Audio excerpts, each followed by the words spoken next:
Well, can I thank my right honourable friend very much indeed. I'll certainly look into the issue he raises on the national parks, but of course there are always going to be challenges. It's not just about throwing money at the problem, it's also often about making sure the actual physical infrastructure is allowed to be erected.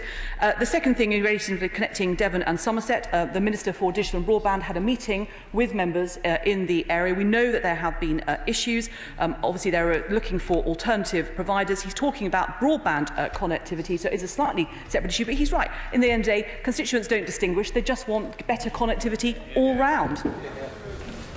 Ben Lake. A shared rural network is to be welcomed, Mr Speaker, as it could vastly improve coverage in Ceredigion. The Secretary of State will appreciate that rural communities will be eager to see swift progress on this proposal. And so could she just clarify whether recently constructed Home Office masts, in addition to any future ESN infrastructure, will be made available where appropriate to this end? My understanding is that the answer to that question is yes, but I will confirm that and make sure that I let the honourable gentleman have full details. Kevin Ollinwright. Mr Speaker, can I welcome the Secretary of State's announcement and her decisive action on this matter? Coverage in rural areas is very dependent on the successful rollout of the emergency services network, which is behind schedule and over budget. It is the preserve of the Home Office, I understand, not her department, but will she use her best endeavours to make sure this project is brought back on track? Well, can I thank the honourable gentleman very much indeed, and can I pay tribute to his campaign, particularly in this issue, and also encouraging other members to work together to make sure that my department was rightly put under some pressure to make sure that we deliver on this. What he will be interested to know is that since taking over this department, obviously we worked very closely with the Home Office, got this agreement about the emergency services network, but I accept his challenge and of course conversations with the Home Office will continue. Martin Whitfield. For Mr Speaker, East Lothian has been let down by governments north and south of the border from ending in the Leader Plus, the Community Broadband Scotland and the R100 funding. If it was not for East Lothian Council and not for local companies like Lothian Broadband that have found imaginative solutions to this, East Lothian would be in a desperate state. Its businesses, the constituents and the children who are just trying to do their homework. So in the race between the Palace of Westminster and East Lothian, which will win in the coverage war? Well, I'm going to leave the honourable gentleman to have his fight with the Scottish Government, but he makes a good case about how slow some progress has been under their ownership. Look, I pay tribute to the work done locally by those in East Lothian, businesses, local authorities as well. This is a shared, we're talking about shared rural network, but this is a shared endeavour to make sure that we have good connectivity. And the more that we can all work together, I would like to think that today's, and that's what the announcement made on Friday, I'm talking about today, will absolutely turbocharge connectivity in East Lothian. Anne-Marie Morris. Thank you, Mr Speaker. I would certainly like to congratulate the Secretary of State. I think the shared rural network, something I've lobbied her predecessors for on many occasions, is absolutely fantastic news, because in rural areas like ours in Devon, the healthcare and our businesses cannot survive without it. Can, however, the Secretary of State, she has mentioned 5G, could she perhaps look at prioritising the rollout of 5G in rural areas where the need is so much greater? Well, can I thank the honourable lady very much indeed, and I'm glad that she's welcoming this announcement today.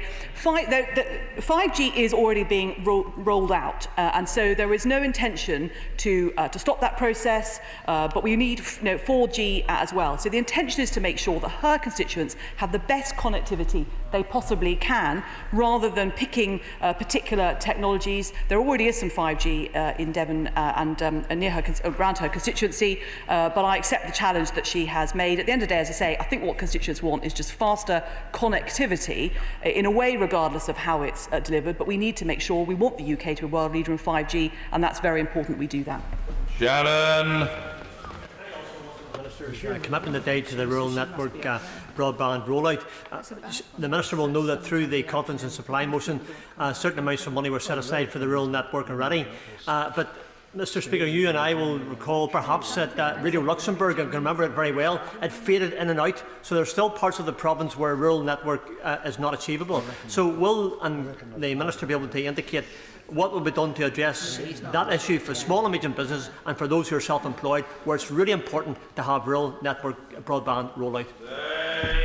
Well, can I thank the Honourable Gentleman very much indeed? And he's right to say that actually having good broadband, good mobile connectivity it's important for all of us, but it is particularly important for our small and medium-sized businesses, many of which are often being run from rural or even residential premises and who need that connectivity to be fast and reliable and not, as he says, to go in and out. I hope that he will welcome the fact that at the moment the coverage of all 4 operators is 78% in Northern Ireland, and once this programme the shared rural network has taken effect, which we very much hope that it will expect it to do, it will reach 91% of Northern Ireland. Percy. Thank you, Mr. Speaker. I regularly survey my constituents in Briggingool and the Isle of Axholme on this and produce a network-by-network, geographically located report for each of the networks. I have to say EE have been very good in responding to those, and a new mast in Broughton will come online on November the 5th as a result of that survey, and they're also making changes to a mast in Reedness. So there is some good news. But what is clear from my surveying as constituents is that the maps which are provided by the networks do not bear a great deal of reality to what my constituents are experiencing. So can I just look at that, but also to look at local authorities offering up their facilities. My local authority, one of my local authorities, North Lincolnshire, did this. Not a single one of the networks took the council up on that offer. Well, can I thank the Honourable Gentleman very much, my honourable friend, very much indeed. He makes a good point about maps. And again, I think it's really important. So one of the things that I think we've seen in this is now the mobile network operators are working together. Hopefully it'll be easier to get that information so that our constituents will be able to see the progress that is being made. He talks encouragingly about the 2 masts and the progress, the changes happening already in his constituency. And in relation to local authorities, we are working with the Cabinet Office, having those conversations to make sure that actually local authority infrastructure, including also infrastructure such as hospitals and schools, can also be used in order to make sure we increase and improve that connectivity in those communities. Mr. Speaker, will the Minister then straightforwardly confirm that the deadline set out in her party's 2017 manifesto will not now be achieved? And competition between mobile providers has been very fruitful for consumers over the last 20 years, particularly in reducing call charges. How will ministers make sure that future fruitful competition won't be blunted by this collaboration? Well, we're not nationalising the mobile network operators. We are asking them, and they have come forward, they plan to work together, which I think is a very good sign. But of course, one of the key elements we need to get this right and to follow the legal processes is to be compliant with competition law. He invites me to say that, of course, earlier targets are not necessarily going to be met. Of course, we haven't reached the end of this Parliament, and actually I think his constituents, like mine, are interested in what we're going to do rather than necessarily always looking at the numbers. This is very good news for Staffordshire, and around the Lichfield area, even there we have not spots. But can I ask my right honourable friend, what consideration did her department give to roaming? Because if roaming were permitted, it's already permitted for 999 calls, it would mean that this could be introduced so much quicker. Well, can I thank my honourable friend very much indeed for his welcome. I'm delighted this is actually going to benefit Staffordshire as well as obviously all the parts of the United Kingdom. The thing about what we are putting forward is, or what the mobile network operators have put forward and we are agreeing with them on, is it's actually much better for consumers, it's much more consistent. The thing about roaming is that you get passed from network operator to network operator, so there's a more risk of the signal falling out, whereas this way you stay with your network operator as you travel across the United Kingdom, and therefore the signal is much more likely to remain consistent. Griselmore. Thank you, Mr. Speaker. Can I raise with the Secretary of State the specific issue of the South Wales Valleys? My constituency runs along the M4 corridor, and I've been raising this with her predecessor and previous digital ministers for the last 3.5 years while I've been in this House, where large areas of my constituency have no coverage, and my valleys are literally blamed for why they're unable to do the coverage. So can she set out what specific support will be introduced for South Wales Valley communities, and indeed to use areas like the M4 as a way of improving connectivity? Well, I'm very happy to meet, or the Minister will be happy to meet with the Honourable Gentleman. Unfortunately, although I have many powers, moving mountains and valleys isn't one of them. So there is a limit to what I'm able to do, perhaps in due course, who knows. I'm obviously very happy. I think what we need to do is talk to the mobile network operators themselves about proposals they would have in relation to current infrastructure and the infrastructure needed for the future, and the masts in particular. But I also said in my statement that actually one of the things this proposal will do is to increase additional deliver additional coverage to 16,000 kilometres of roads, and I would certainly hope that the M4 corridor would be one of those. To Caroline Johnson. Speaker, this announcement is hugely welcome for the people of Lincolnshire who are suffering from not spots at the moment. What can I do to ensure that Lincolnshire gets its network earlier between now and 2025 rather than later? Well, can I thank my right honourable friend very much indeed. Obviously, what she might want to do is perhaps take a leaf out of the book of the honourable friend for the member for Brigg and Goole, which is actually working with the mobile network operators to perhaps map where they have the coverage at the moment, the masts, and what it is, as just in answer to the last question, where they think they're going to need to put new infrastructure, each of them, in order to make sure that this happens. And as a Member of Parliament, I know she'll be very active in lobbying for that to benefit her constituents. Jimmy Stone. Mr. Speaker, I too welcome today's announcement. I have said, as you know, Mr. Speaker, countless times in this place that connectivity in my constituency is very patchy and simply not good enough. So I am grateful. Can I ask the Secretary of State to do two things? Firstly, to ask her private office to provide a big map of Caithness and Easter Ross. And secondly, to write to the Scottish Government saying, could you give us a list of all the bad parts of Jamie Stone's constituency, put them on her map, and then they can be ticked off one by one. Well, can I thank the honourable very much indeed, and I thank him for his welcome for this announcement today. I'm sure that my private office will be listening with great interest to the request for maps, and yes, it's not just a map he wants, but obviously the details of the coverage.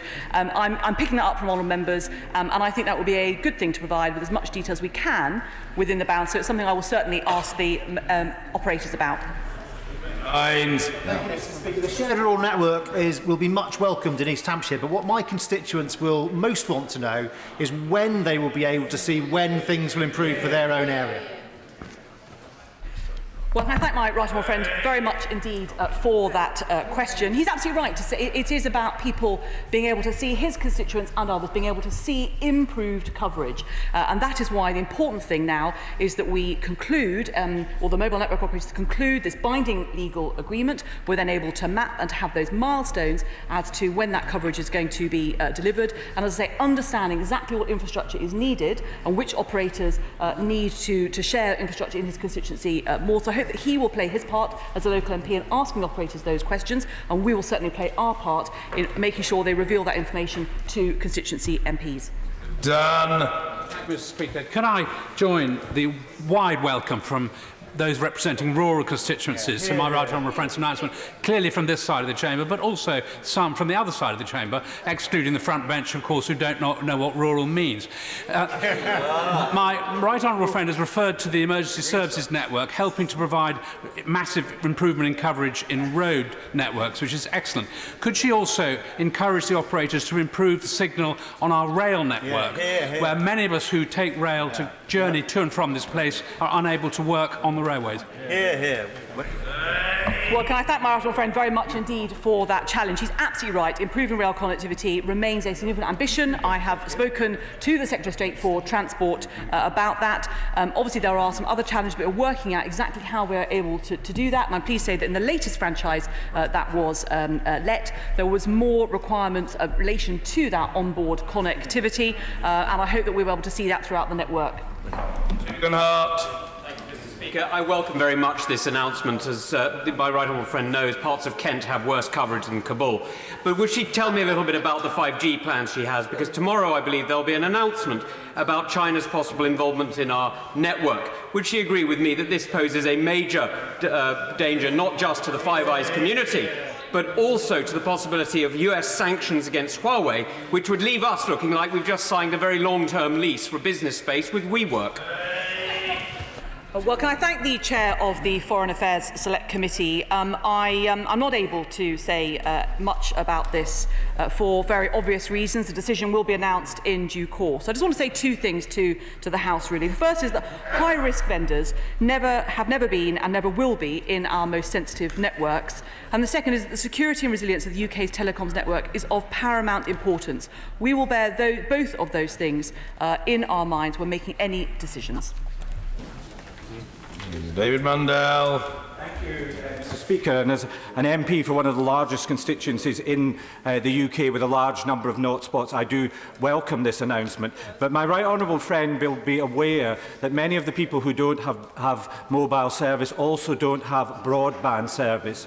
And given the abject failure of the SNP Scottish Government to deliver on any of their broadband targets, Mr. Speaker, will she say today that those people who do not have broadband will be prioritised in the rollout of this initiative? Well, the Right Honourable Gentleman makes a very important point, that actually connectivity is obviously of paramount importance. And having been driven through his constituency not that long ago, I myself have had that experience of the signal dropping out. So I know how important it is. He makes a good point about the prioritisation, which I will discuss with the operators. But he makes an even better point, really, about the fact that actually the Scottish Government, having promised much on broadband, have not so far delivered. And I hope that people in his constituency and elsewhere will be mindful of that whenever they come to visit the polls. Obviously great news for my constituents in North Cornwall. This was highlighted back in 2014 when the then Prime Minister had to cut short a holiday because of a known not spot that we have. It doesn't just affect tourism though, it's also affecting business investment in the South West.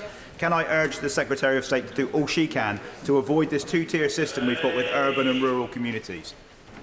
Well, can I thank my honourable friend very much indeed. I well remember visiting his constituency when I think he was seeking to be elected, and he's been a doughty champion for better connectivity across his part of Cornwall for many years since his election.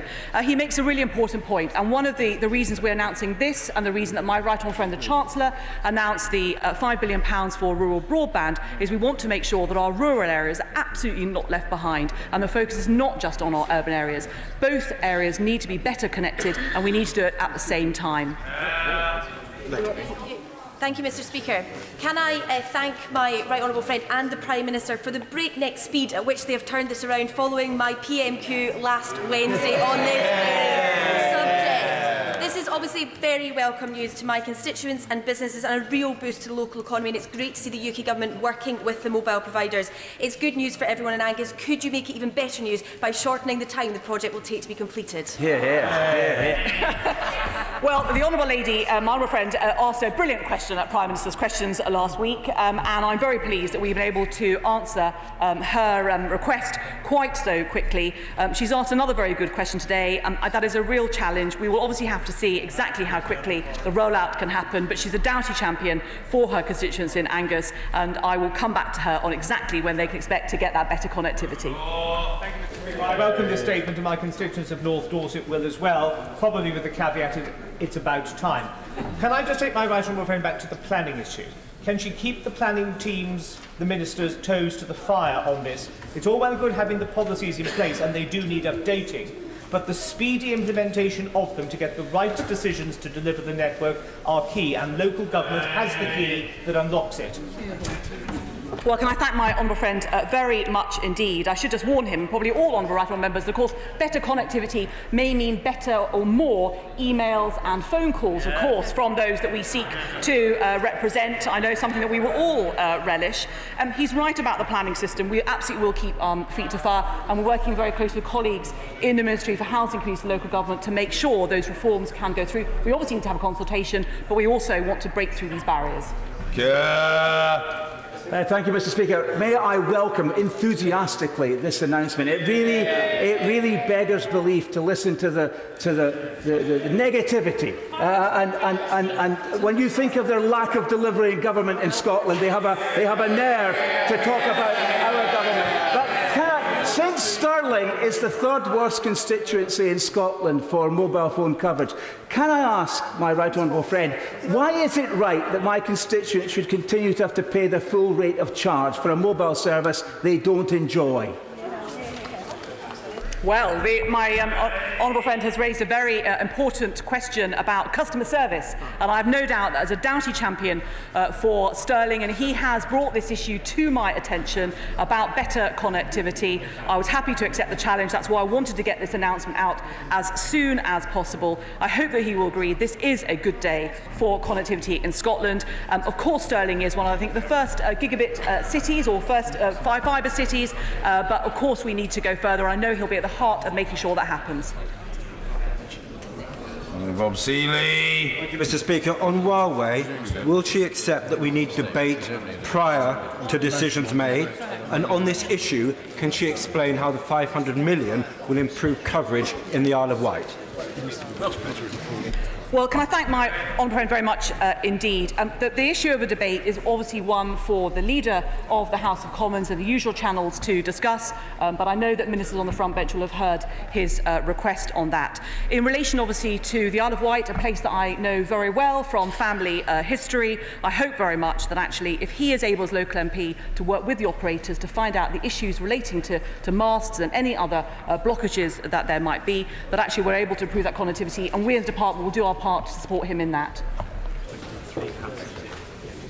Richard Drax. Thank you, Mr. Speaker. Can I lobby my right honourable friend hard on behalf of the new unitary authority, Dorset Council, that has submitted bids for better rural connectivity? Can we please have the money, because we need it to create the jobs and prosperity that we desperately need?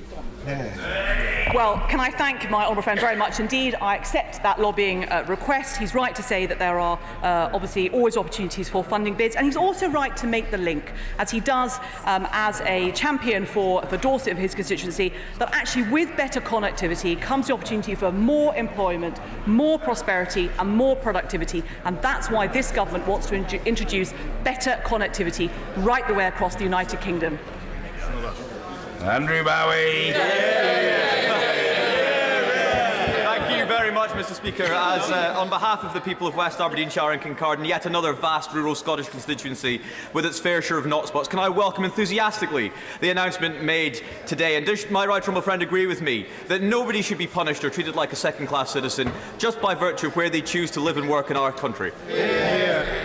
Well, can I thank my honourable friend, my honourable friend, very much indeed. He is absolutely right. This government doesn't want to draw a distinction between whether people live in an urban or a rural area as far as connectivity is concerned. Everybody needs greater connectivity. It is the important way to enjoy the new technologies, to prosper, to build productivity and to support small businesses and households, and that's why we are taking it so very seriously, and that's why I hope, particularly in relation to Scotland, Northern Ireland and Wales, this is a great announcement today.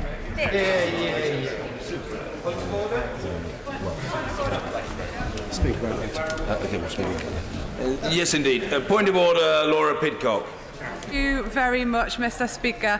The revealing internal documents as leaked to the Financial Times over the weekend go to the very heart of the issue with the Withdrawal Agreement Bill and give us a glimpse of the government's true intentions on workers' rights. Last week, the Prime Minister stood up and said time and time again that they would, and I quote, keep the highest possible standards on workers' rights, but in private, the government are discussing the very opposite amongst themselves. Just to be clear, these documents talk about binding commitments on workers' rights being successfully resisted. I want to know how we get to the truth, Mr. Speaker, and how working people get to the truth.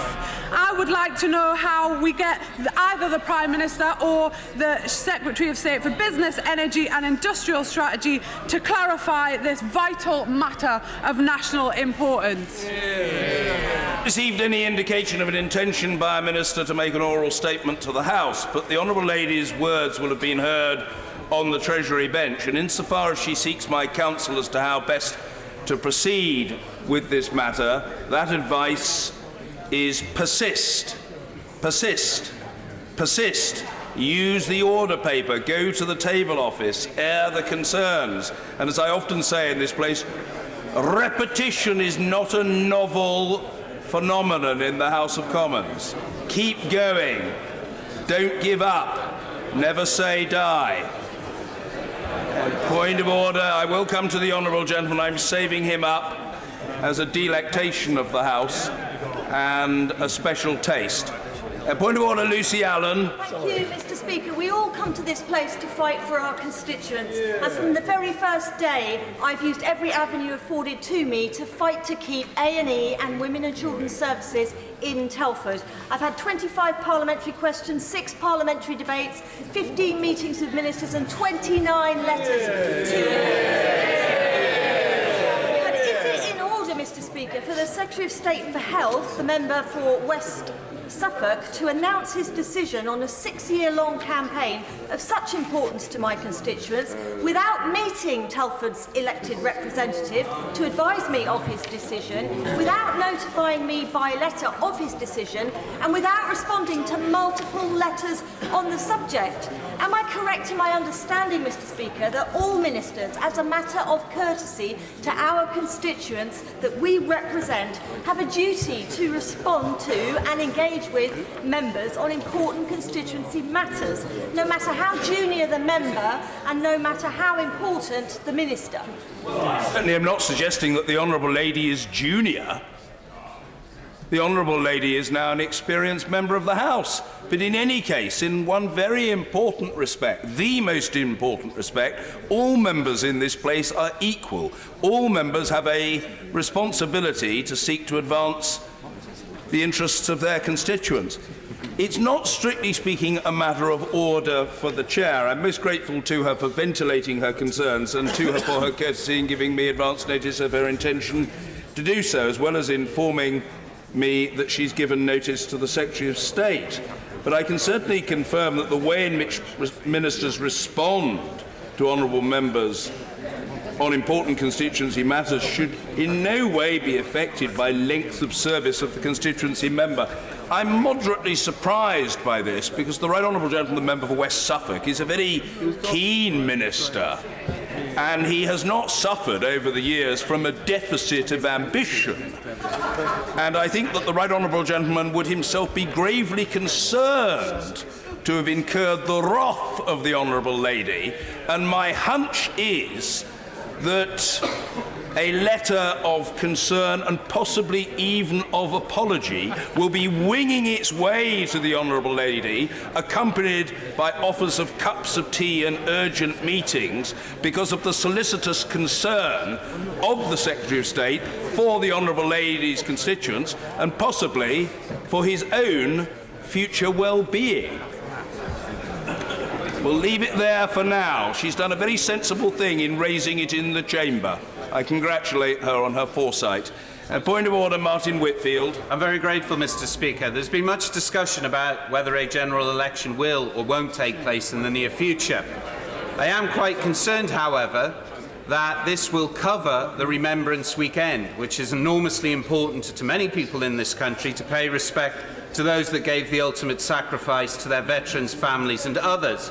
Can you give some guidance as to the position that we can take in laying wreaths on that day as MP or as someone standing to become MP? I think the safest answer to that question, and I appreciate the Honourable Gentleman's concern about it, is that it would be very much a matter for local determination. There is, of course, a difference between a sitting member and a selected or reselected candidate for Parliament. How that matter is treated of in individual constituencies will, I think, rather depend upon those organising the services. So my advice to the Honourable Gentleman is that, with the beatific smile for which he's renowned in all parts of the House, and an appropriate courtesy at local level, he should make inquiries, and he may find satisfaction. We now come to the motion on the... sorry? Oh, very well. Yes, point of order, Sir Roger Gale. Further to the same point of order, it is an important point. It is in your gift, I believe, to determine whether or not members, or perhaps former members, in the case of an election, are allowed to use the portcullis wreaths. Could you determine that for us, please? I will certainly take advice on it, and I'm very grateful to the Honourable Gentleman. And If, having taken advice, I have something to report to the honourable gentleman, I will, and if I've got something to report to the House, I will. So I'm grateful to him. We come now to the motion on an early parliamentary general election. To move the motion, I call the Prime Minister. Mr. Speaker, with your permission, I beg to move the motion standing in my name under the Fixed Term Parliaments Act. I think it is fair to say that nobody in this House relishes the idea of a general election because nobody wants to put the public to this inconvenience, particularly, as the gentleman says, this season. But across the country, there is a widespread view that this Parliament has run its course. And that is because I simply do not believe that this House is capable of delivering on the priorities of the people, whether that means Brexit or anything else. And of course, I would rather get Brexit done, Mr. Speaker. I would rather get Brexit done first. And I share the blazing urgency of many colleagues across the House. And indeed, last Tuesday, we briefly allowed hope to bloom in our hearts, Mr. Speaker, when for the first time in 3.5 years, Parliament voted for a deal to take this country out of the EU. And I repeat my admiration for the way MPs came together across the House to do that. And in many ways, it was an astonishing moment. They said we would never reopen the withdrawal agreement. They said that we would never be able to get rid of the backstop. They said we would never do a new deal with the EU. We did all of them, Mr. Speaker. They said we would never get Parliament to agree. And I give way to my right honourable friend. I thank my right honourable friend and all he's doing to get Brexit done. Could I ask him, in his preparations for a no-deal Brexit, can he make sure there's plenty of corn feed for the election chickens on the opposite benches? I could, Mr. Speaker, elegantly put, Mr. Speaker. Our thanks to the work of the Chancellor of the Duchy of Lancaster, our preparations for no-deal Brexit are very thorough indeed. But alas, we have not been able, as I say, to get Parliament to agree. There was a tantalising moment, as I say, when I thought that Parliament was going to do the sensible thing, Mr. Speaker. And then this House threw out the programme motion at the urgings of the opposition, at the final hurdle, as they intended all along. They made it inevitable that the people of this country would be retained in the EU against their will for at least another 3 months at a cost of another £1 billion a month. But I hear cries opposite to bring the bill back, Mr. Speaker, and I've offered that, and I continue to offer it. I wanted, and I still want so badly, to accommodate this House, that we on these benches have compromised. Yep. And last week I wrote to the right honourable gentleman, offering him more time for debate, days more in committee, days more in the Lords, the ability to sit round the clock if necessary, all the last weekend, with only one condition, that he would agree to do what all leaders of the opposition are meant to yearn and crave and campaign for, and that is have a general election on December the 12th. And I offered him that chance, and Mr. Speaker, I offer it again today. He's not listening, though. He turned us down on Thursday and Friday. I offered him again today. You have time to think about it. To use all the hours God gives to scrutinise this bill, provided that scrutiny concludes in time for an election on December the 12th. And let us be clear, that is enough time, Mr. Speaker, to scrutinise this bill. It was a remarkable feature of the debate last week on the New Deal that not only were there no new ideas in that debate, but the opposition actually ran out of speakers in the debate. They want more time. They ran out of speakers. And the people of this country can see the reality. They aren't interested in scrutinising Brexit. They aren't interested in debating Brexit. They just want to delay Brexit and to cancel Brexit. And if this House is to convince the country House is to convince the country that it is really serious about getting Brexit done, there must be a fixed term to this debate, a parliamentary terminus, a hard stop, Mr. Speaker, that everybody can believe in. I give way with pleasure to the Honourable Gentleman. I thank the Prime Minister for giving way. To make this matter easy for those of us on this bench, could the Prime Minister confirm to the House that if he is successful and he achieves a general election, will he be putting and seeking a mandate on the basis of the withdrawal agreement that this House voted for last week, or will he be seeking to change that withdrawal agreement? Mr. Speaker, I can tell the House that we have an excellent deal, a great deal for the whole of the UK, and we will be campaigning on the basis of that deal. And if the honourable gentleman wants more time to debate that deal and to scrutinise, as I take it by his question that he does, then, as I say, he can. But we must have December the 12th as a hard stop, a parliamentary terminus that everybody can believe in. And an election fulfills exactly that purpose, to allow a new parliament and a new government to be in place by Christmas.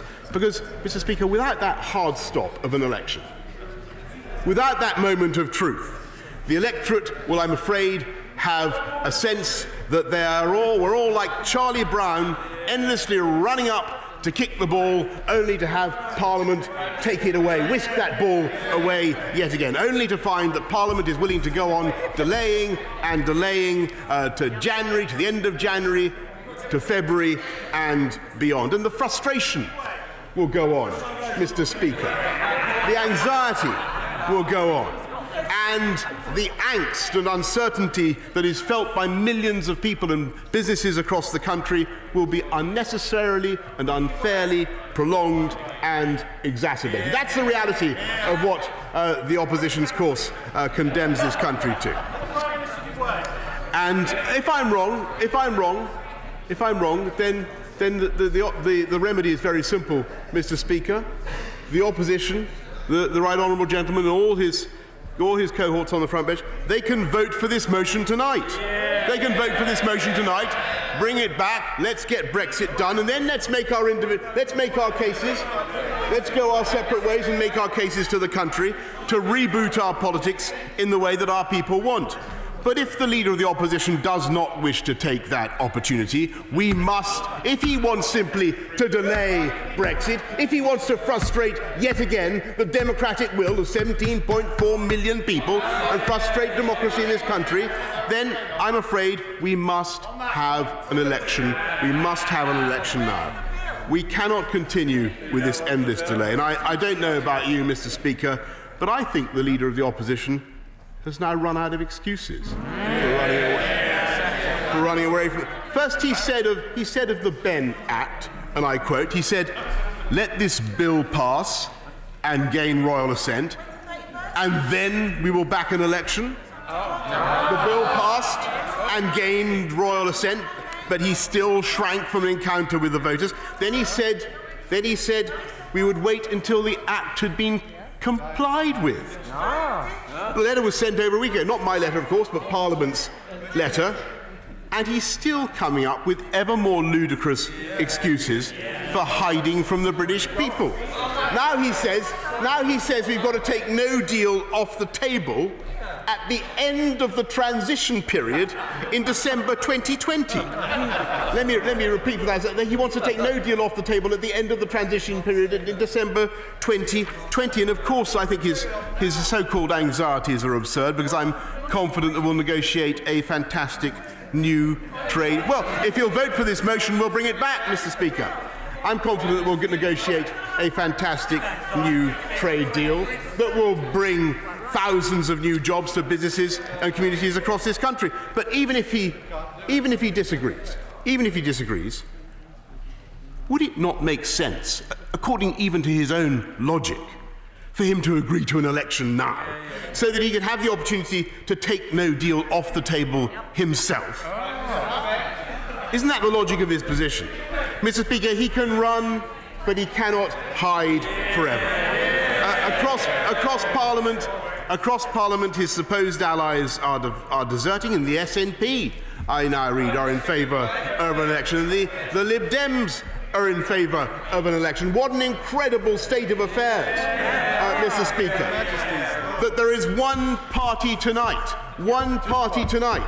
that is actually against a general election. There is one party that does not trust the people of this country, Mr. Speaker, and that is the principal party of opposition. Mr. Speaker, I hope he accepts tonight that he is snookered and that this charade has gone on for long enough, and that he will agree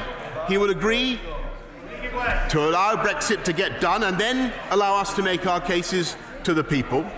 And when that election comes, the people of this country will have to make a choice between a government that delivers, a government that not only got a great Brexit deal when they said it was impossible, but which is also putting 20,000 more police on the streets, delivering the biggest hospital building programme in a generation, investing £14 billion more in our schools, in levelling up education funding across the country, a great one-nation Conservative government, which is what we represent, and a Labour opposition, Mr. Speaker, that would turn the year 2020 into a toxic, tedious torture of two more referendums, one on the EU and one on Scotland. That is the choice, Mr. Speaker. And it is frankly time for the Leader of the Opposition to move his rusty Trabant from the yellow box junction where it is currently blocking progress. And it's time for us to get Brexit done by December the 12th and then go to the people. Because it is now overwhelmingly clear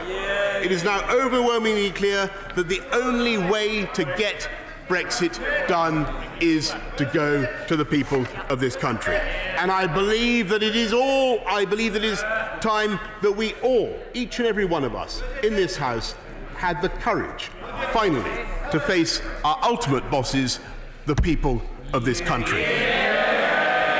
And I commend this motion to the House. The question is that there shall be an early parliamentary general election. I call the Leader of the Opposition, Mr. Jeremy Corbyn. Mr. Speaker, this is a Prime Minister who cannot be trusted.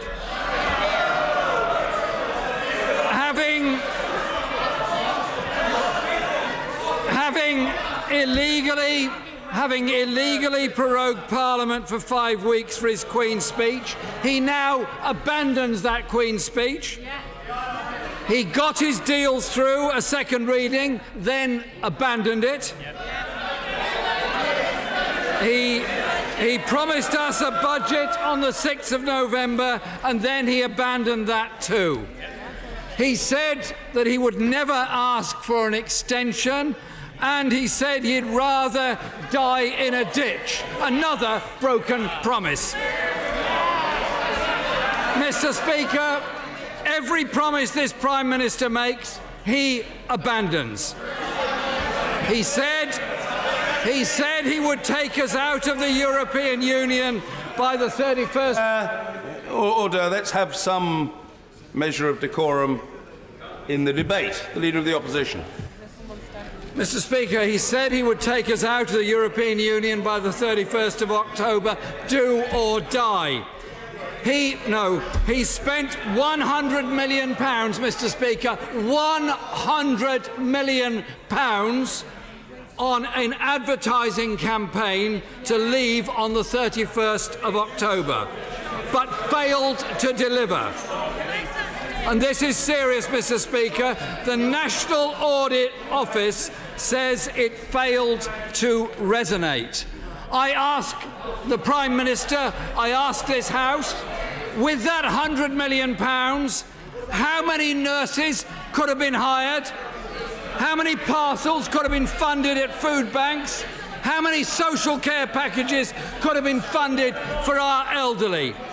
He has failed because he has chosen to fail, and he now seeks to blame Parliament. £100 million of misspent public money.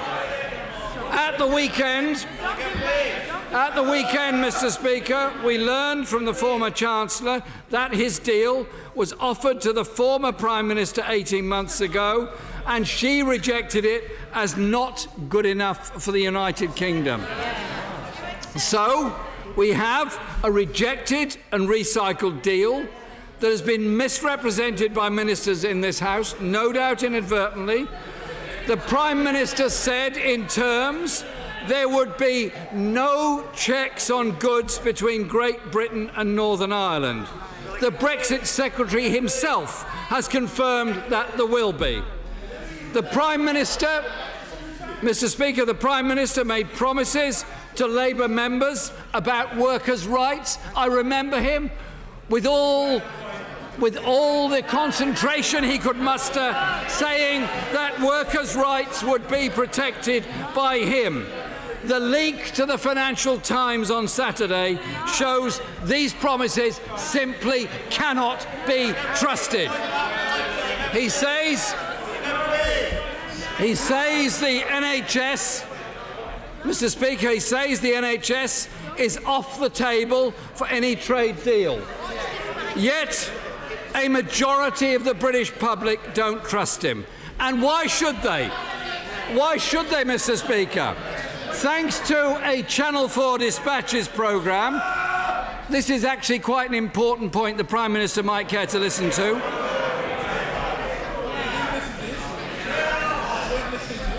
I'll go through it again. Thanks to... Order. The Right Honourable Gentleman is entirely at liberty to do so. If there are people trying to shout the Leader of the Opposition down, stop it. It's deeply low grade. The Leader of the Opposition. Mr. Speaker, as I was saying, thanks to a Channel 4 dispatches programme, we learn that secret meetings have taken place between... The member opposite may find this funny, but actually it's quite serious for our National Health Service. We learn, Mr. Speaker, that secret... Sorry, point of order, Michael Fabricant. I understand, Mr. Speaker, that the enunciators may not have been working in the offices of Labour MPs, because most of them have not chosen to turn up today. Can that be investigated? It doesn't need to be investigated at all. Unfortunately, it's not even a very good try, as the smile on the face of the honourable gentleman readily testifies. It's a very substandard attempt at a bogus point of order. The Leader of the Opposition, Jeremy Corbyn. Thank you, Mr. Speaker. Because I think this section is very important, I'll go through it again. The Channel 4 dispatches programme has told us that we learn secret meetings have taken place between government officials of the UK government and representatives of US pharmaceutical firms, where the price of National Health Service drugs has been discussed. Mr. Speaker, we have a Prime Minister who will say anything, do anything to get his way. He will avoid his responsibilities. He will avoid his responsibilities, break his promises to dodge scrutiny. And today he wants an election and his bill. Well, not with our endorsement. He says he wants an election on the 12th December, though how can we trust him? How can we trust him that he will stick to that date? When we do not yet have legal confirmation of the extension. The Prime Minister has not formally accepted, and the other 27 have not confirmed following that acceptance. The reason I'm so cautious is quite simply I do not trust the Prime Minister. A 12th... Order. I don't know whether the Prime Minister was seeking to intervene. Mr. Speaker, I'm afraid that the the right honourable gentleman leader of the opposition is mistaken. As I always said, this government obeys the law. We comply with the law, and that has taken its course. Parliament asked for this delay. Now it's up to him to go to the country in a general election. That's what he should do. That's not a matter for the avoidance of doubt. Such matters are not matters for the chair, but the Prime Minister's made his own point, apparently to his own satisfaction. The Leader of the Opposition. Speaker, I simply say this to the Prime Minister. If he always obeys the law, why was he found guilty by the Supreme Court?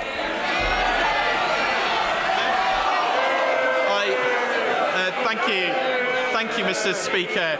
On the issue of order, no, I don't care how long it takes. I'm not having the honourable gentleman shouted down and prevented from being heard.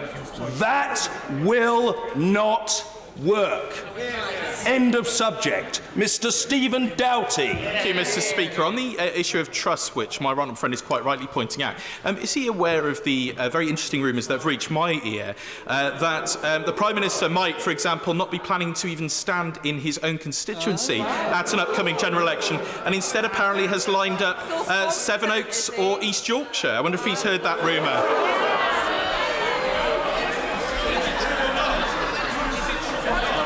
I'm grateful to my friend for his intervention. I would put nothing past the Prime Minister.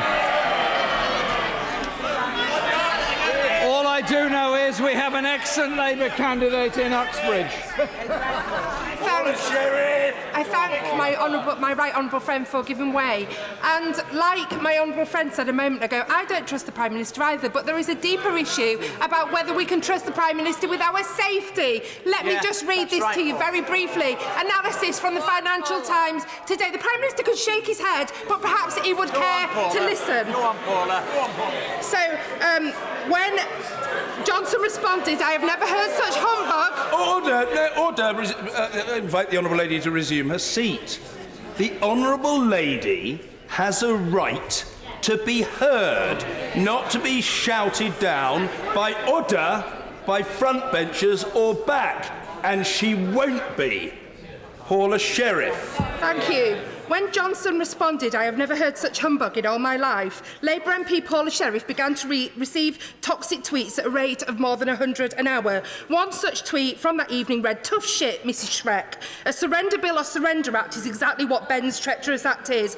Another read, "Do what the people told you to effing do. Otherwise, yes, expect to be strung up metaphorically or physically." The Prime Minister has never apologised for saying what he said that evening, so how can we trust him that we can be safe? Mr. Speaker, I thank my friend for her intervention and for the stoic way in which she's dealt with the most appalling abuse that's been thrown at her. The threats that she's received, the threats that other colleagues have received, the damage that's been done to MPs' offices, and the abusive language that has happened in so many parts of this country. And I will be happy to give way to the Prime Minister now if he wants to get up and apologise to my friend for what he said about her during that debate. Well, Mr. Speaker, the Prime Minister has an opportunity to apologise for the language he used. He seems unable to do so. The treatment she received was disgusting by any standards. And I would also point out that numbers of... I'll happily apologise if the Shadow Chancellor would, for instance, apologise for inviting the population to lynch the Secretary of State for Work and Pensions. Well, sorry seems to be the hardest word, doesn't it? Mr. Speaker.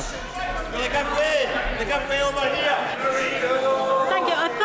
I thank my right honourable friend for giving way. Does he agree with me that we have a Prime Minister that has a tortuous and difficult relationship with veracity, and therefore he's absolutely right not to believe a single word that comes out of that man's mouth? Yes. I thank my friend for that intervention, and she is right. That is why many of us are very cautious at believing anything the Prime Minister said. We want it tied down before we agree to anything. The 12th of December election is less than a fortnight before Christmas, 9 days before the shortest day of the year. I'll come to you 1 second. The House must consider that in parts of this country it will be dark before 4 p.m. Many students will have just finished their term and gone home for Christmas. Well, actually, people having the right to vote is what an election is all about. And they risk being disenfranchised. I thank him for giving way. If we go back to workers' rights, and he correctly says the Prime Minister can't be trusted in workers' rights, so can you explain why he'd backbench Labour MPs who said they secured workers' right concessions of the Prime Minister, why 19 of his MPs actually backed the withdrawal agreement, and if the Prime Minister is so incompetent, is there any point where he's not going to keep him in power? Mr. Speaker, the Prime Minister claimed he would defend workers' rights. All the information in the Financial Times at the weekend suggests that he will not do that at all. As I was saying, Mr. Speaker, about students and their opportunity to vote on the dates in question, the latter point may not be the case on the 9th of December, and we will consider carefully any legislation proposed that locks in the date. The theme of this is we don't trust the Prime Minister. We want something that definitely and definitively takes no deal off the table and ensures that the voting rights of all of our citizens are protected. One giveaway. I'm very grateful to the Leader of the Opposition. If we take him at his word that this is the most untrustworthy government and Prime Minister, wedded to doing the most evil and disastrous things to this country, can he explain to me his reticence for a general election where he has the chance to sweep us out of office? We have said all along we want no deal off the table, and since there is so little trust in this Prime Minister, we will agree to nothing until it's clear and concrete exactly what is being proposed. And so, Mr. Speaker, we agree that an early election is necessary, but also seek good reason, since no general election has been held in December since 1923. Mr. Speaker, the Prime Minister has a bill to deliver. He has a budget to present. He has a Queen's speech, which he himself told us was vital. He should, for once in his life, stick to his word and deliver. He says in his misogynistic way that people should man up. A bit rich for a Prime Minister who at every turn refuses to face up to his responsibilities and serially breaks his promises.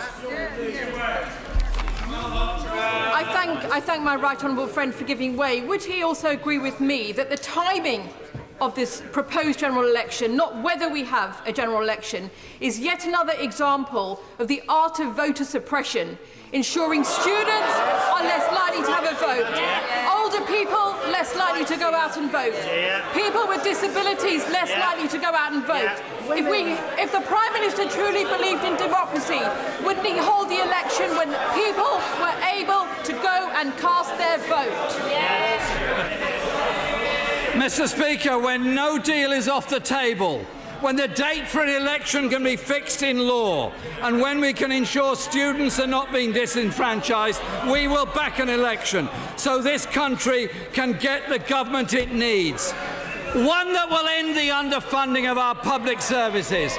One will end the privatisation of our services. One that will tackle the grotesque poverty and inequality in our country created by this government and the government before it, and recognises the seriousness of the climate emergency, and one that will rebuild an economy that doesn't just work for the privileged few, as it all the Tory party knows about, but will build a society that ends inequality and injustice and really does give the next generation real hope and real opportunities of the kind of country and kind of world that they can live in.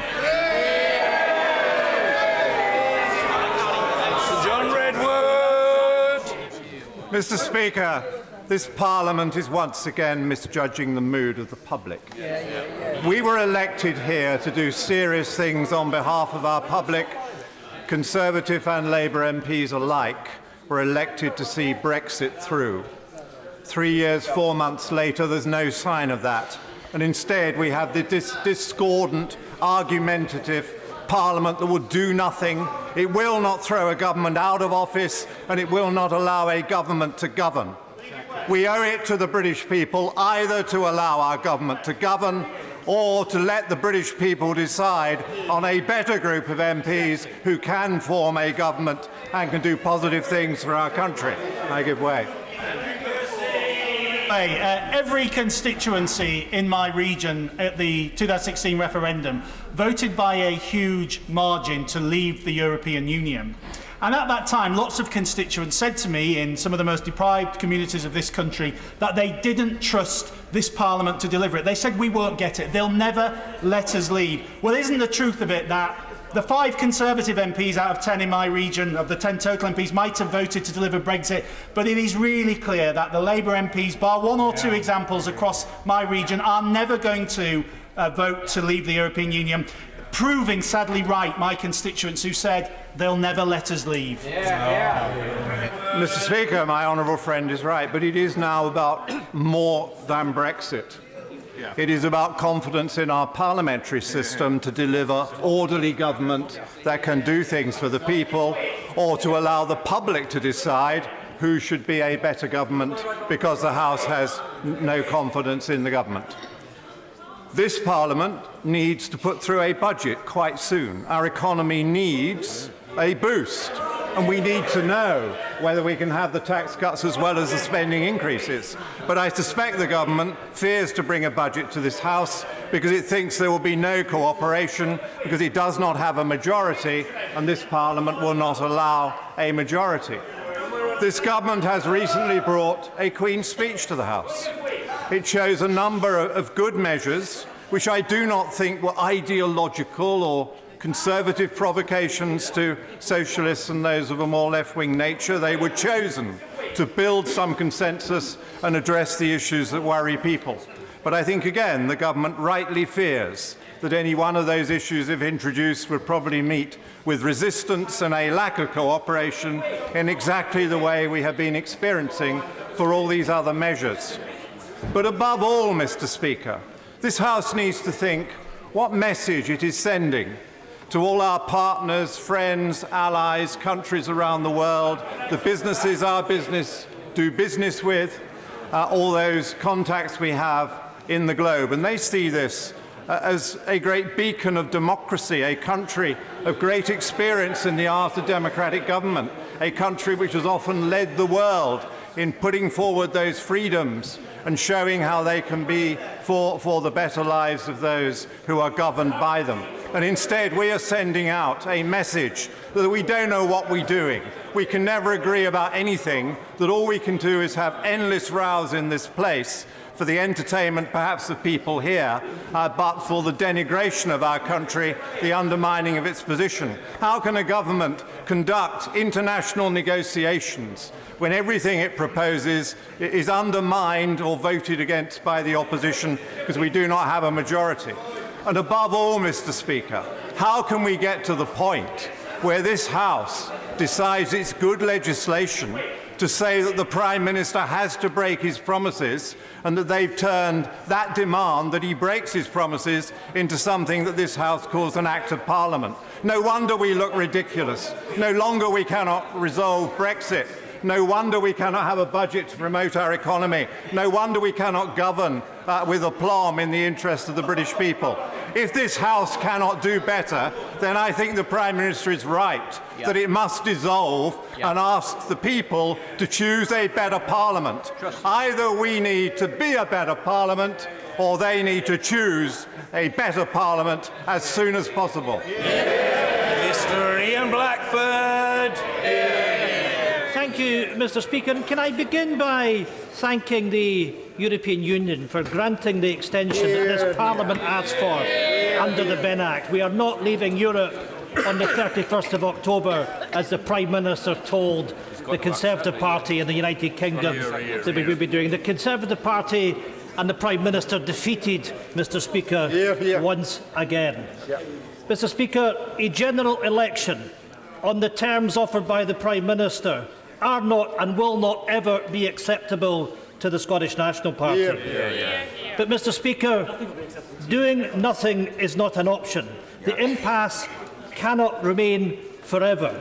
We in these benches do want an election, but not with the hand that the Prime Minister is delivering. Because, let's be clear, what the Prime Minister promises. He proposes to bring back his bad withdrawal deal. He knows that some Labour MPs will help him pass that bill. And then he would have us leave the European Union at the end of November before a general election.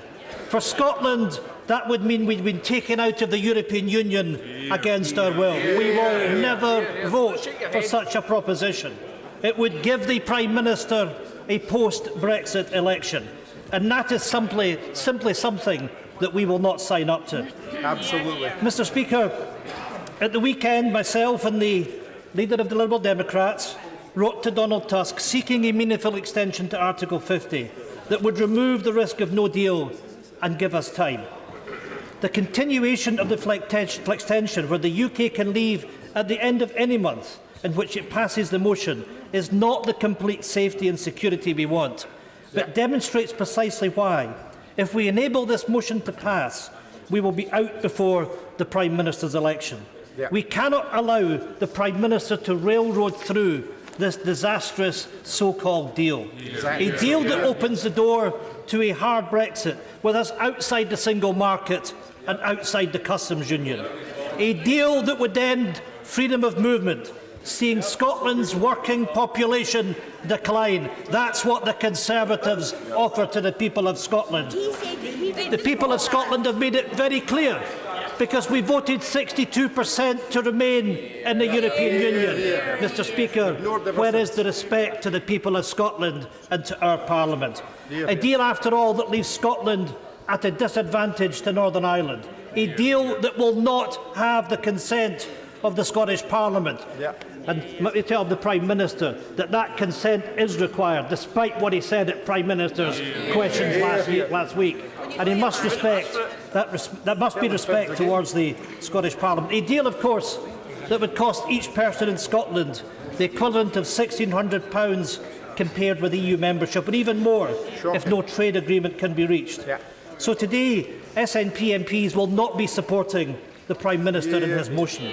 We will not be bullied by this Prime Minister. We will not play his games. And we know what he doesn't want. He doesn't want to face the electorate having missed his October the 31st deadline. He has not delivered Brexit, and the people know that the Prime Minister has failed. In his own words, Mr. Speaker, it is time for the Prime Minister to look for the nearest ditch. So we will support the Liberal Democrat proposal for an election before Brexit can happen, with no reintroduction of the withdrawal agreement bill. Because given the way that some Labour MPs voted, we cannot trust Labour to block the bill in future. It's not an issue of 3 days between election dates.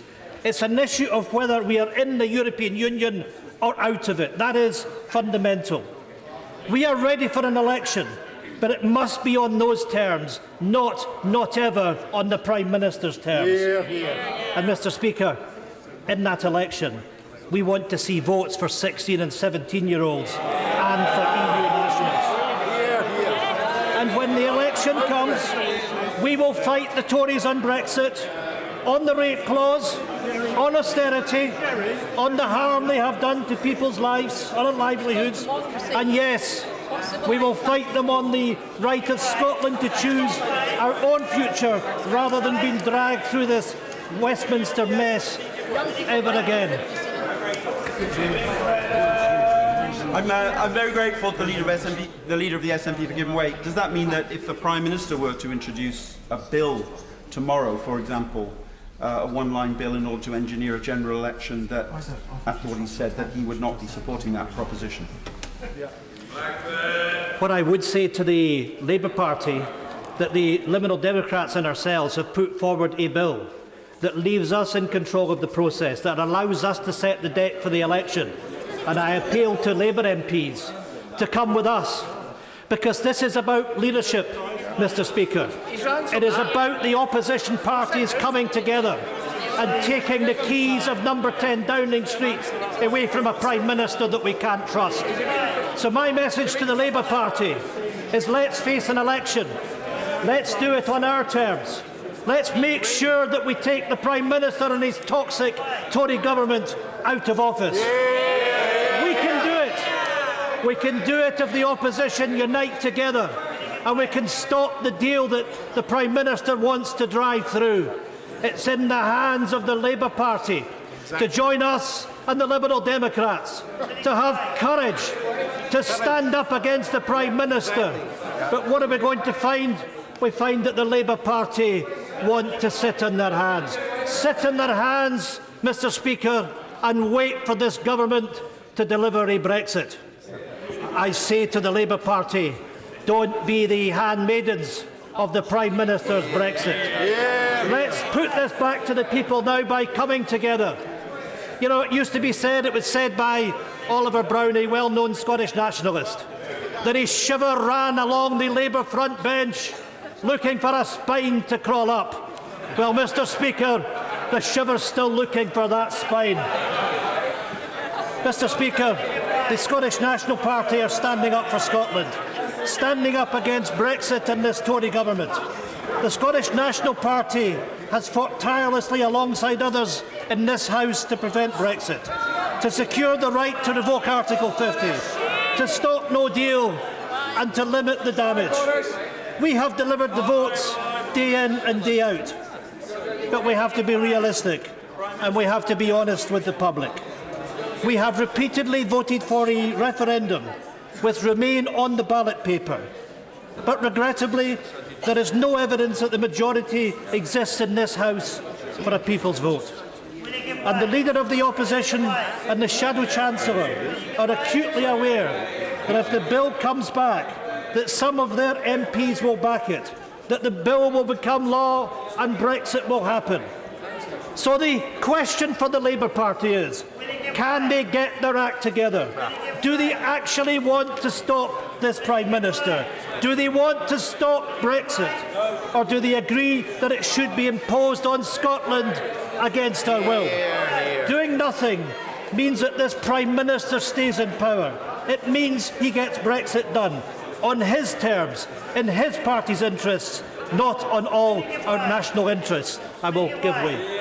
I'm supremely grateful to the right honourable gentleman. I just want to go back to clarify something he said earlier. He talked about his link-up with the Liberal Democrats, about wanting to have an election at a different date in December, and then he went on to say that that would be conditional on 16-year-olds being on the ballot paper and European Union citizens. Can I just ask him this simple question? If there is no time to put them on, does he still back the idea of an election in early December? I would simply say, Mr. Speaker, it is the right thing to do, that our young people have a right to have a say on their future, as it is for EU nationals. That is the principal position that we have long taken, and I'm proud that my colleagues in government in Scotland have made sure, when it comes to our Scottish election, that our young people and our EU citizens are given their rights. Now, we want to see this happen here, but I understand the circumstances that we're in, that we need to make sure that an election happens on our terms. That is the priority. It is the priority that we make sure that we legislate in future, that our young people, that our EU nationals are given due respect. But the priority that we face in the short term is to make sure that we come together that we can stop this damaging Brexit that the Prime Minister wants to put through. I'll give one last time. I'll give way that I thank the Right Honourable Gentleman for giving way. I listened carefully to what he said about 16 and 17-year-olds. I certainly would be bringing an amendment to any bill like that, and I was very interested to hear what he said, because that's what we now have the pleasure of having in Wales. He also mentioned EU voters, but would he also agree there's an issue with overseas voters, many of whom were excluded in previous elections, and also, of course, crucial issues around spending on advertising on social media that would need to be addressed before we could be clear that any election could go forward in a safe and democratic way? The honourable gentleman is raising issues which have been aired in this House, which he knows that we support him on. But the fact of the matter is that we are in a constitutional crisis. And I ask this House to reflect on one thing. We've been granted an extension by the European Union till the end of January. It is emboldened on all of us that we have got to end this crisis. Time is of the essence. And if we act now in all our national interests, without playing the games that the Conservatives want to, we can have that election. We can put it back to the people. And I certainly want the people in Scotland to have their say on that. And crucially, Mr. Speaker, to recognise that if we want to protect our interests in Scotland, that it does mean that we should not and cannot be ripped out of the European Union against our will. And, Mr. Speaker, that means that Scotland has to complete that journey that we began with devolution 20 years ago and become an independent member of the European Union. Mr. Speaker, in conclusion, the SNP... Well, there we are. There's the message to the people of Scotland. Sit down and shut up. That's what we get from the Conservatives. That was absolutely loud and clear, and it comes over time and time again. I will say to you this, that people at home are watching this. They can see the disrespect that's shown. And the day where this union comes to an end is fast approaching, Mr. Speaker. The SNP will never, not ever, vote for Brexit. We cannot and will not trust this Prime Minister. The Scottish National Party does not want to leave this Prime Minister with time in Parliament to do anything other than dissolve it. So we will not vote with the government tonight. But make no mistake, the Scottish National Party are ready to give people back their say, to stop this Tory government, to stop Brexit, and to demand the right to choose Scotland's future as an independent country. Mr. Speaker, our destiny. William Cash. Thank you, Mr. Speaker. The situation is very simple. The bottom line is this, that the Labour Party is scared... The honourable gentleman, the member for Stone, the chair of the European Scrutiny Committee, a member who served without interruption in this House for the last 35 years, must and will be heard. Sir William Cash. As I said, the real question, the bottom line is this. I heard the right honourable gentleman just now talking about disrespect. I heard the Leader of the Opposition talking about trust. What those who are either abstaining or voting against this motion are doing is utterly disrespectful to their own constituents, is utterly disrespectful to our democratic system. They are not trusting the people. They are not removing the uncertainty. They are not allowing the British people the democratic right that they have to choose the members of Parliament in individual constituencies that they wish to elect. That is a denial of democracy. That is what the Leader of the Opposition and the right honourable gentleman who's just spoken are doing. It is completely and totally unacceptable, whether they are Remainers or whether they are Leavers. The democratic right of the British people is to have a general election in the situation that we are in now. Yes, certainly we should be supporting leaving the European Union. But for those who are Remainers, they too have the right to vote, and that is being denied to them by the Leader of the Opposition and by every single Labour Member of Parliament and others who are either abstaining or who are voting against this motion today. It is a total denial of democracy. And when it comes to the general election, I trust that the people who know why they've been denied it vote against those members of Parliament to make sure that they themselves see the damage that they've done to our democratic system. Jay Swinson. Thank you, Mr. Speaker. The Liberal Democrats want to stop Brexit. I appreciate that there are different views on different sides of the House on that matter, but I hope people will appreciate that at least the Liberal Democrats have been consistent on wanting to stop Brexit throughout this process. Now, we believe... I will make some progress and I will give way. We believe the best way to do this is to put a specific Brexit deal to the public for a final say in a people's vote. We have been leading the campaign for a people's vote for 3.5 years. We stood in the 2017 election in a manifesto that argued for a people's vote. And 17 times in this House we have laid amendments for a people's vote, including last week an amendment to the Queen's speech. And the opposition, the official opposition, have refused to back wholeheartedly a people's vote. And in fact, 19 Labour MPs voted for the Prime Minister's deal last week.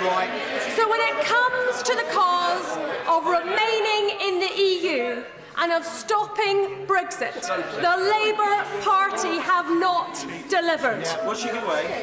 We have put our best efforts in, but so far the House has not yet backed those in sufficient numbers. Would you give way? I will give way to the Honourable Gentleman. I'm very grateful. Actually, not all of our MPs have always been so unequivocal on this, because the Honourable Member for Streatham voted in favour of Article 50, although he never tells the House that, when I voted against it. But can I just ask her why she believes, using an electoral system which her party, and indeed I have, her party has always thought does not deliver a fair result, i.e. through a general election, to solve this issue, rather than sticking to the point that we should be seeking a referendum on this issue.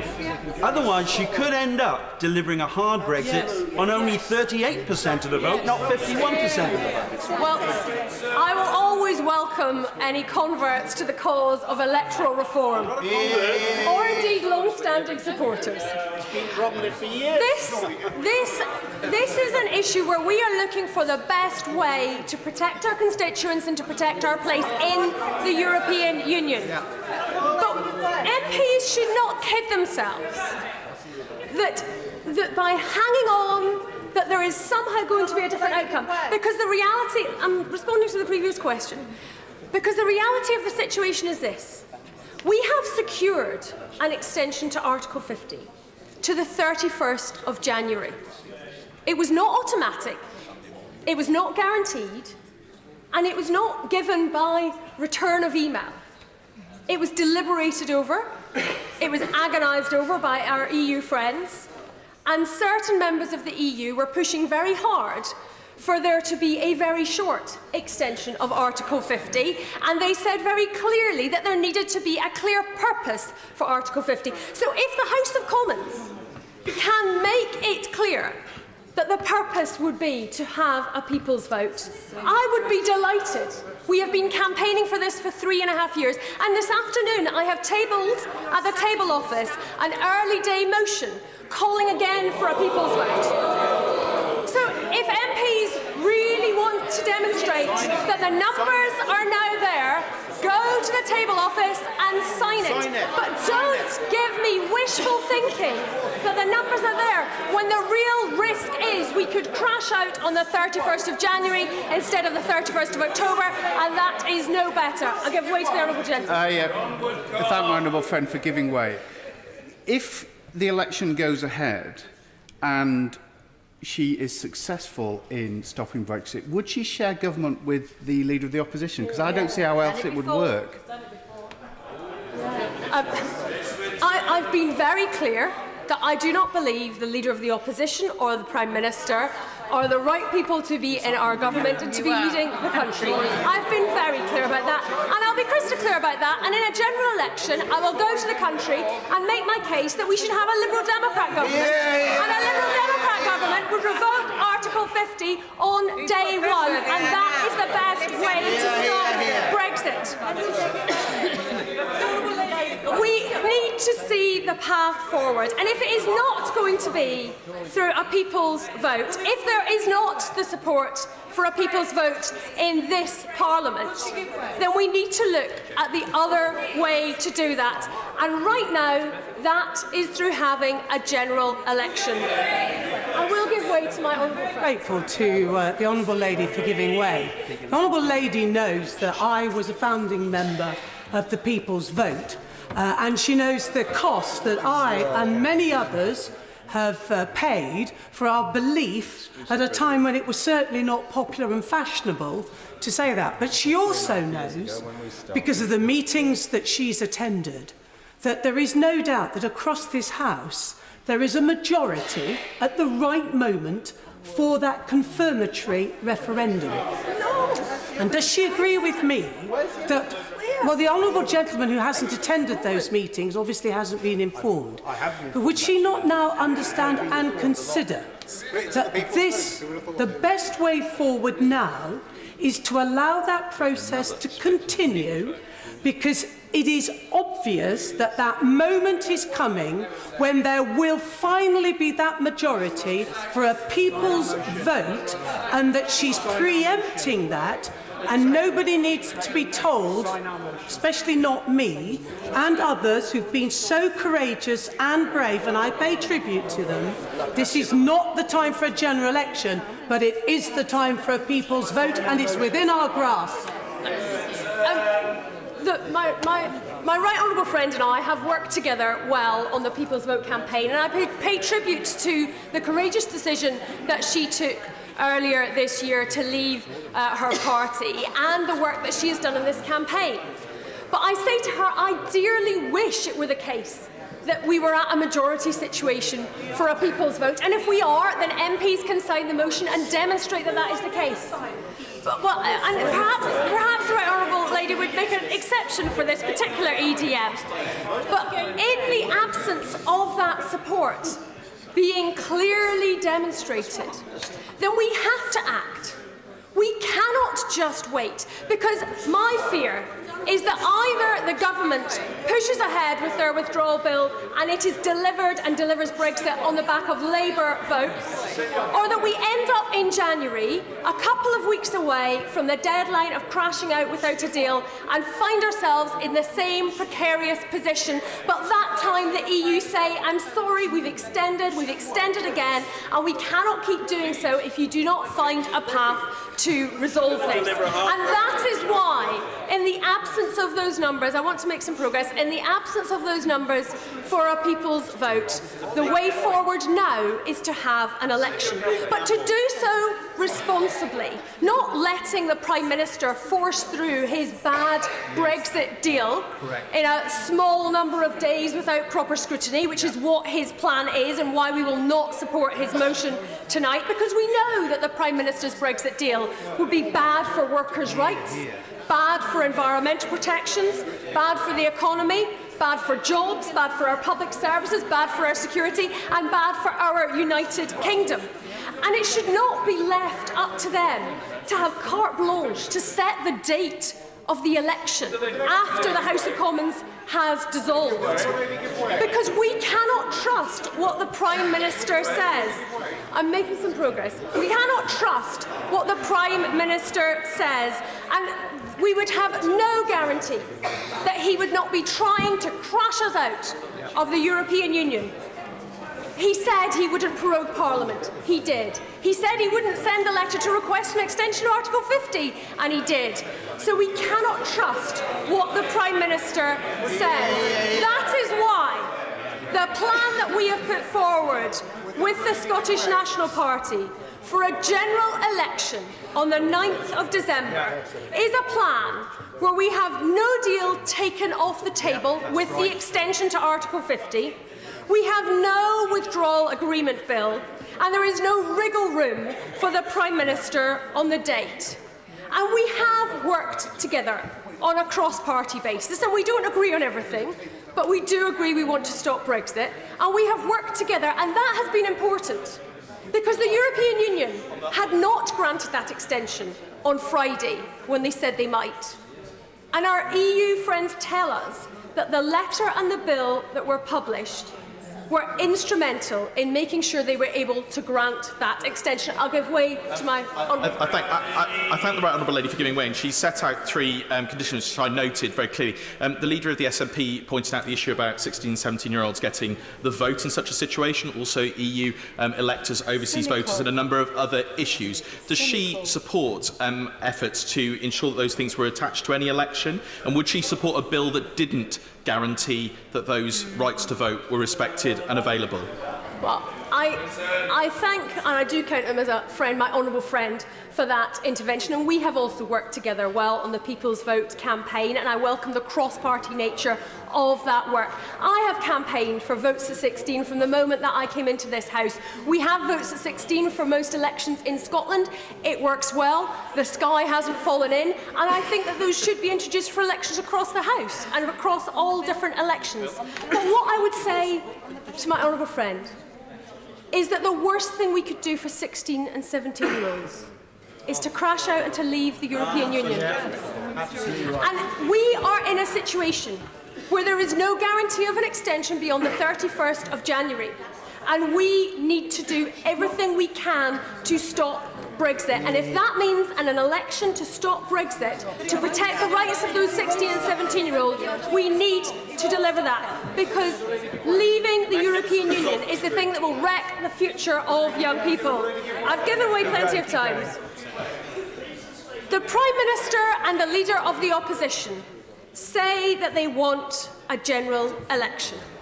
If that is the case, and they are not just playing games, then the government will give time for the bill that we have published, and the Leader of the Opposition will ask his MPs to support it. And I relish the opportunity to take both of them on in a general election and share with the country the Liberal Democrat positive vision to stop Brexit and build a brighter future. Steve Double. Thank you very much, Mr. Speaker, and I'm delighted to make a short contribution to this very important debate. I will be supporting the motion tonight because it's absolutely clear to me that the only way out of this current situation is a general election. This House is in stalemate, we're in lockdown, we cannot move forward with Brexit, we cannot move forward with anything else. And that is not good for the country, it's not good for the businesses in our country who are fed up with the uncertainty and the challenges that they are facing and want to know what the way forward is, and it is not good for our democracy, the current state of this House. But there is another reason why I believe it is essential that we have an election as soon as possible, because I believe that in the eyes of many voters across this country, this House has lost all legitimacy to sit. It has lost the trust of the British people that they invested in it in 2017. And that is because, shall we start with the Liberal Democrats? I note what the Right Honourable Lady said about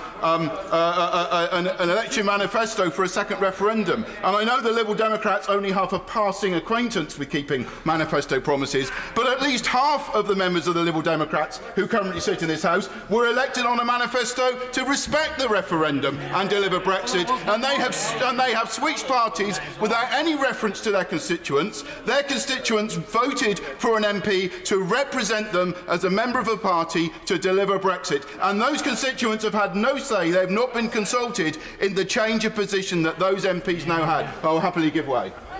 My honourable friend share my concern that many young people were duped on tuition fees, and then the horse trading went on in coalition. There was no straight answer about who they would prop up in the next coalition. They are milking that 16 and 17-year-old vote because they're promising a future, one that they don't necessarily intend to deliver, like they never delivered on tuition fees. They traded it away. I'm very grateful to my honourable friend for that intervention, and I agree with her wholeheartedly. And I would also add that I don't believe it's the case that Liberal Democrats have always held the position of wanting a second referendum, because I distinctly remember after the referendum in 2016, Liberal Democrat after Liberal Democrat coming on the media and saying we must respect the outcome of the referendum, we must deliver this outcome. And so I don't believe it's always been their position. But what I would also say, Mr. Speaker, is that just under 600 members of this House were elected in 2017 on a clear commitment to respect the referendum and deliver Brexit. And it is a sad reflection on our democracy and on politics in this country today that as we sit tonight, as far as I can make out, there are only about 300 members of this House who are committed to that end. Over half of the MPs who were elected to deliver on the referendum have reneged on that promise since the 2017 general election.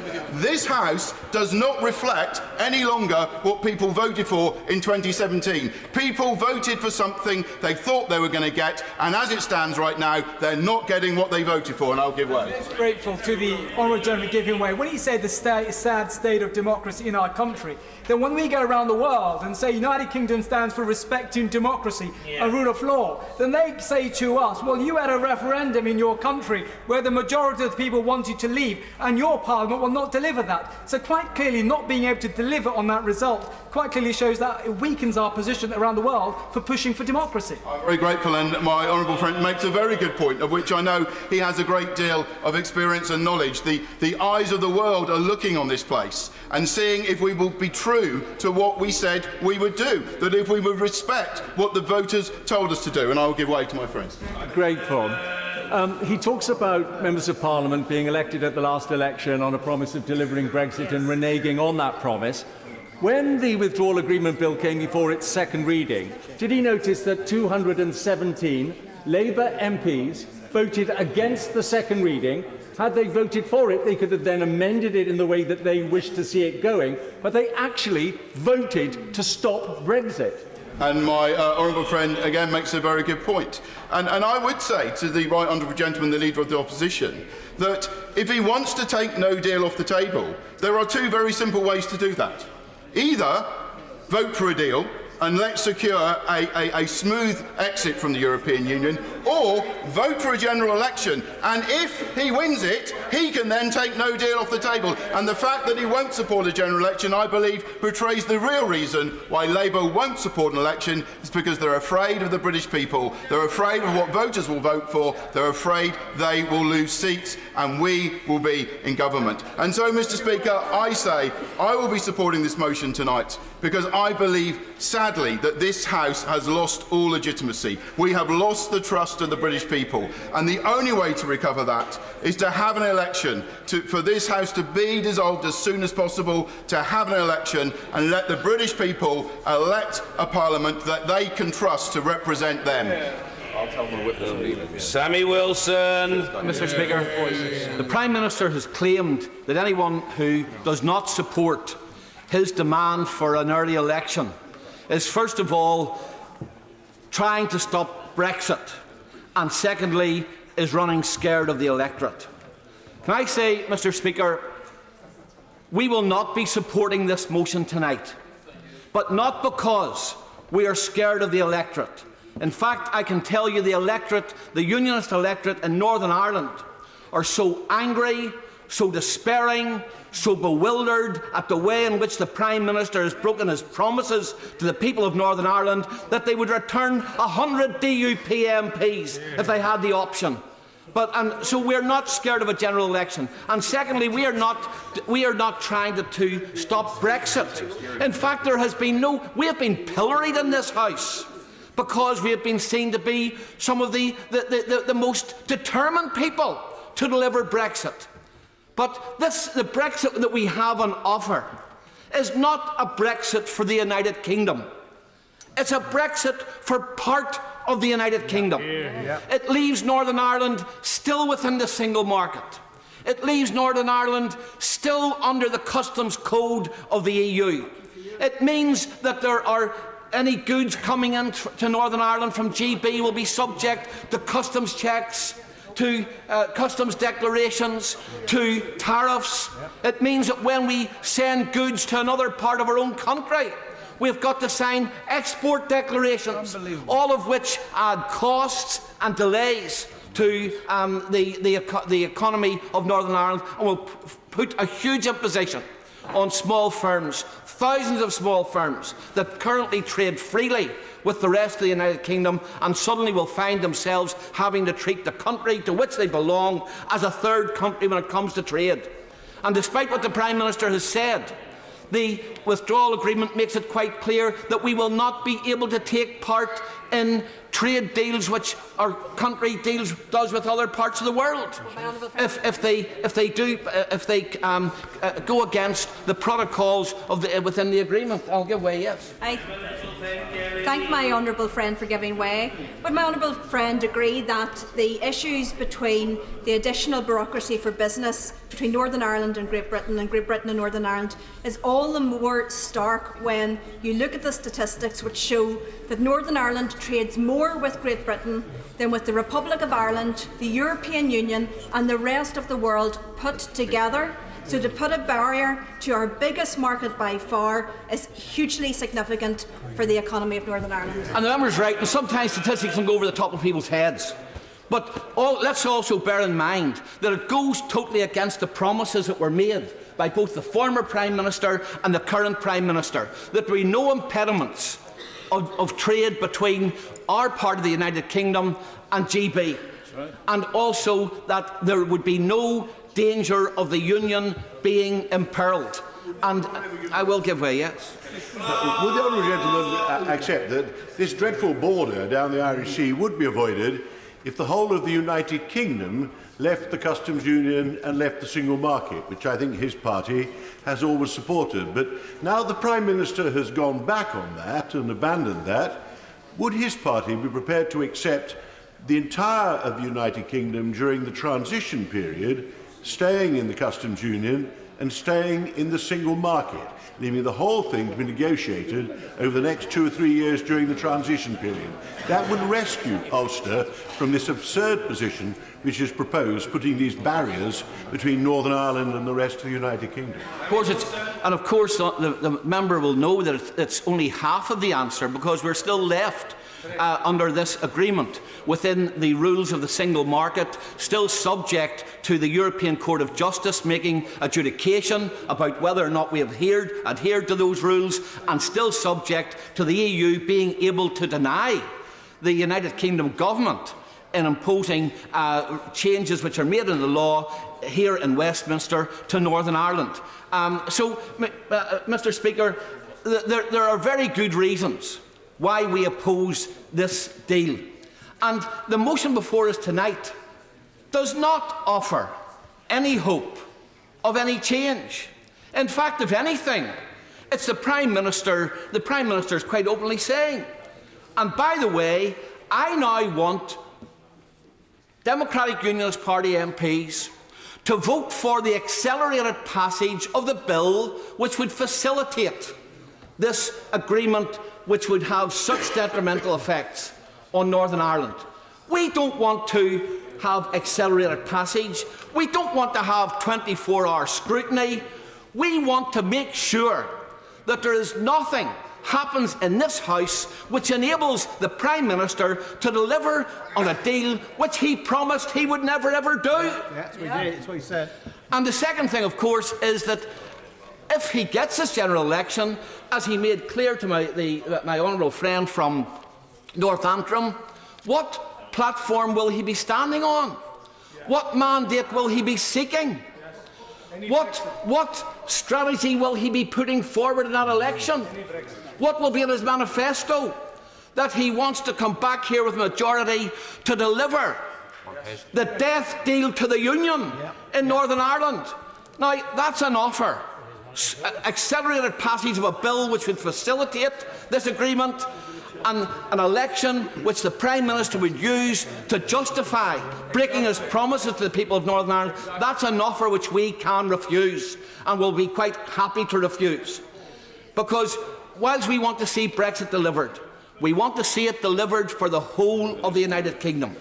We want to see it delivered in the form that the Prime Minister 3 times, or well, twice, because he changed his mind a 3rd time, but twice voted for in this House.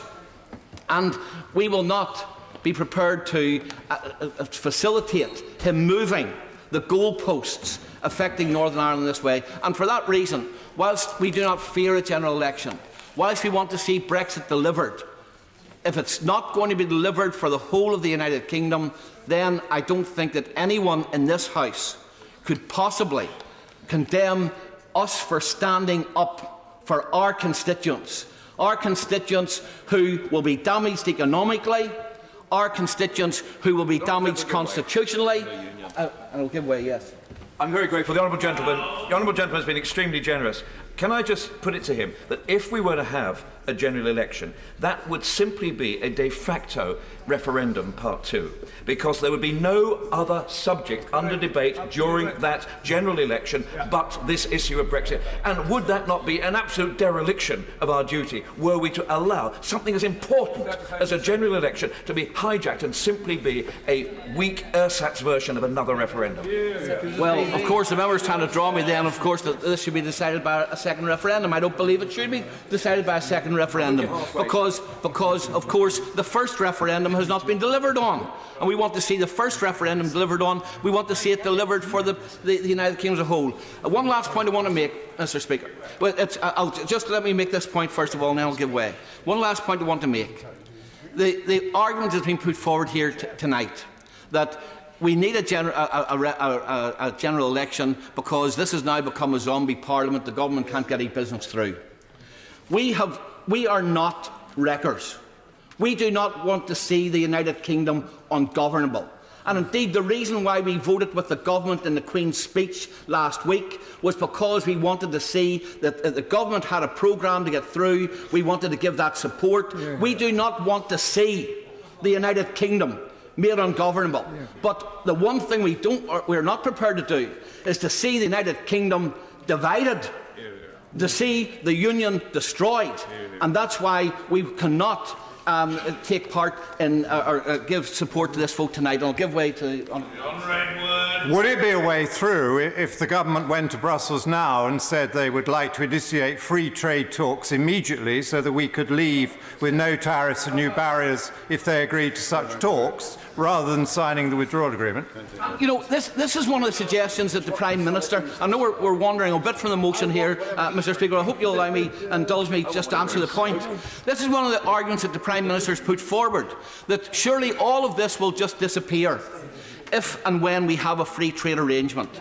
But the withdrawal agreement makes it very clear under an article, I think it's Article 15 and 8, 13.8, that even with a free trade arrangement, that there is still, and this would have to be agreed with the EU, so they have a veto. So much for the claim that we've got sovereignty back. That the EU could have a free trade arrangement which would still leave Northern Ireland fully or in part within the protocols in the agreement. So whilst I would love to think that would be a way out, and we'd love to see that would be a way out, unfortunately the agreement which the Prime Minister has signed does not allow it to be a way out. Yet another reason why we've got to get this right, and yet another reason why we don't believe that debating, scrutinising, accelerating the passage of this bill through the House and then a general election to get a mandate to implement it is correct. And I'll finish now. Thank you. The honourable gentleman has completed his speech.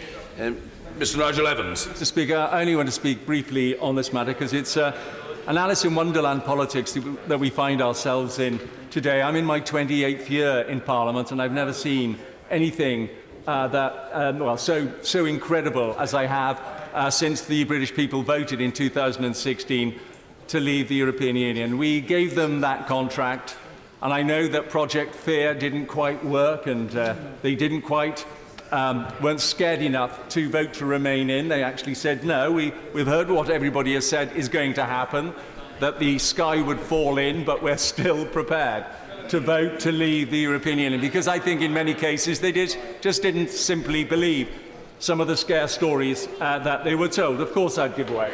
I thank the honourable gentleman so much for giving way. Does he agree with me? It's not just people that voted to leave, but people like me who voted to remain, who want this done, as he's saying. Yeah. Absolutely. And I've just done a 2-day tour around my constituency last Friday and Saturday, and I spoke to a number of people. There were 3 hardcore Remainers who would almost do anything to remain in the European Union. But the vast majority of people who come up to me in the Ribble Valley say, I either voted leave, get on with it, and they're quite angry, actually, quite angry that we haven't left the European Union yet.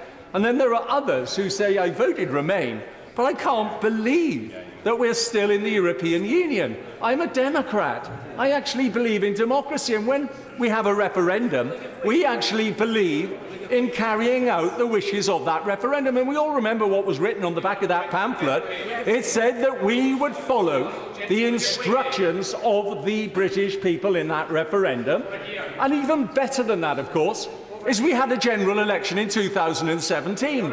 And in that general election, we said that we would deliver Brexit. The Labour Party stood in that general election and said they would deliver Brexit. But what do we find? Ever since that general election, we have seen dither and delay, anything but vote for the Brexit that they promised. It was either not the right deal, or we've got to have no deal taken off the table. Well, we had an opportunity last week to take no deal off the table. And that was the possibility that the Labour Party could have actually fulfilled their promise of that general election 2 years ago and voted for the deal that the Prime Minister brought back from Brussels. But no, the vast majority of the Labour MPs voted against second reading. And what that meant was they didn't want it to go any further. There was no possibility of them amending that legislation to have a customs union, to get workers' rights, to get higher environmental standards. No, they decided they wanted to stop Brexit in its tracks, and that's why they voted against the second reading. At least only 19 of them voted to give it a second reading. And I would say that in my constituency in the Ribble Valley, it's in the heart of Lancashire. In fact, by an OS map, one of my villages is actually in the very centre of the United Kingdom. My constituency voted 57% to leave the European Union. Every constituency in Lancashire, whether they have a Labour MP or a Conservative MP, gratefully we don't have any Lib Dems in Lancashire, they all voted to leave the European Union. And so what I would say is that what we are doing tonight, and it's quite remarkable, the Labour Party said that they would deliver Brexit, and now they clearly are not doing that. They then said that they wanted more time to scrutinise the withdrawal agreement bill, even though the vast majority of them voted against it going any further. They wanted more time. And so tonight, we're offering them more time. They then say they want an early general election. Well, the way they get an early general election is by voting for the motion tonight. They get more time to scrutinise the withdrawal agreement bill, so at least they'll fulfil part of their promise 2 years ago, and then they'll get their early general election on December the 12th, whereby then they can put forward the programme that they wish and see where the people go. On the other hand, we've got the Scott Nats, who basically, at least they're saying December the 9th. They don't want to deliver Brexit, they never have, but nonetheless, they're being consistent on that. All I would say to them, and we hear time and time again that Scotland voted not to leave the European Union. More than 1 million Scots voted to leave the European Union. There's no reaching out to those million Scots. More people voted to leave the European Union in Scotland than voted for the Scottish National Party. And so we'll see where that goes there. And then the Lib Dems, they just want to revoke Article 50. That's all they want to do, revoke Article 50. They're called the Liberal Democrats. I don't know which aspect of the Liberal Democrats are democratic, because we had a referendum, the people said they wanted to leave, and that's not being fulfilled. I'll give way to my right speaker. I thank my honourable friend. As far as I understand it, the right honourable lady, the leader of the Liberal Democrats, did say that if we had a second referendum, she might not agree with its result, and I wonder whether that's true.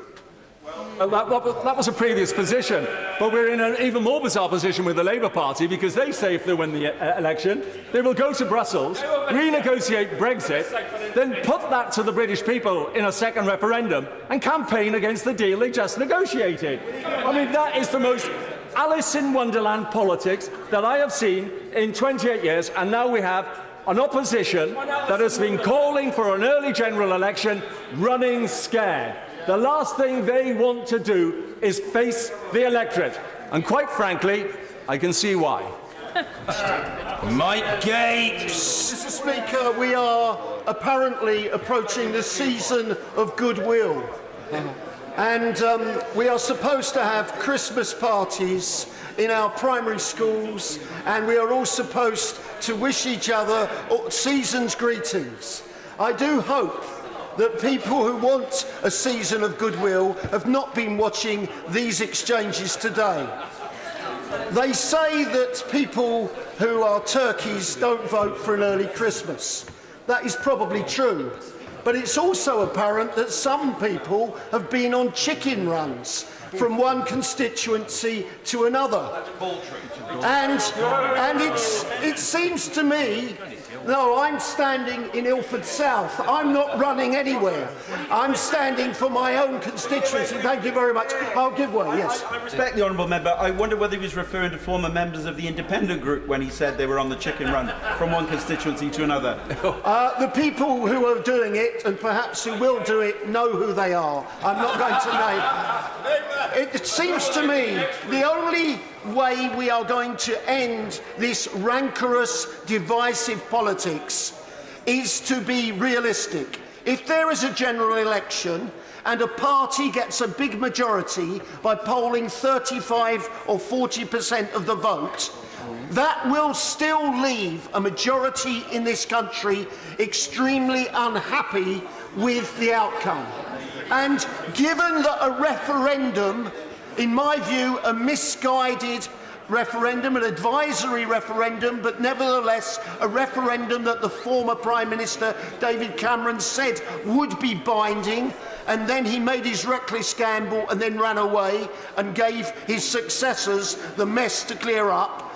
That referendum got us into the mess. The only way we will be able to have closure in this country is by putting a withdrawal agreement subject to a confirmatory vote by the people and legislating this time that that referendum is legally binding and unambiguously so. And I give way to the honourable member. Well, to the honourable member to give way. Isn't it somewhat ironic that we're now being offered the third general election since the referendum and no sight of a confirmatory referendum? Absolutely right. There is a dire need for us to think about the long-term consequences. If 16 and 17-year-olds are not allowed to have the vote, that generation will be extremely unhappy for many years to come. I think we also need to look at the aspect which has not been mentioned. The DCMS Select Committee highlighted the problems we have with social media and the way in which it is involved in election campaigning. Any election that we hold in a few weeks' time will not be properly regulated and will be open to abuse. Yes, I give way to you. I'm very grateful to the honourable gentleman. I was going to raise the very point that he has just raised. And isn't it a fact that we need new legislation on both data and on electoral law to ensure that any future election is not interfered with by people who commit criminal offences? I congratulate the honourable member on raising that. He has done a fantastic job in highlighting the issue in this House, and I wish him well for the future. Mr. Speaker, I will conclude there. Mr. Johnny Elfie. Thank you, Mr. Speaker. I supported Remain in the referendum. My constituents voted to leave. My country voted to leave. The mandate and instructions that I have as a member of this House are clear. And each and every one of us have that same instruction, and we should execute it and do the right thing. It is clear. This House is at an impasse. On this side of the House, members want to get Brexit done and move forward. On that side of the House, members want to cancel Brexit and go back into the European Union. This impasse can only be solved in one way, and that is by the people in a general election to make the final determination. And that is why I will be supporting a general election tonight, and so should each and every one of us. Order, order. Under the standing order, I must now put the question. The question is that there shall be an early parliamentary general election. As many as of that opinion say aye. Aye. Of the contrary, no. No. Aye. Division! Clear the lobby.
Order.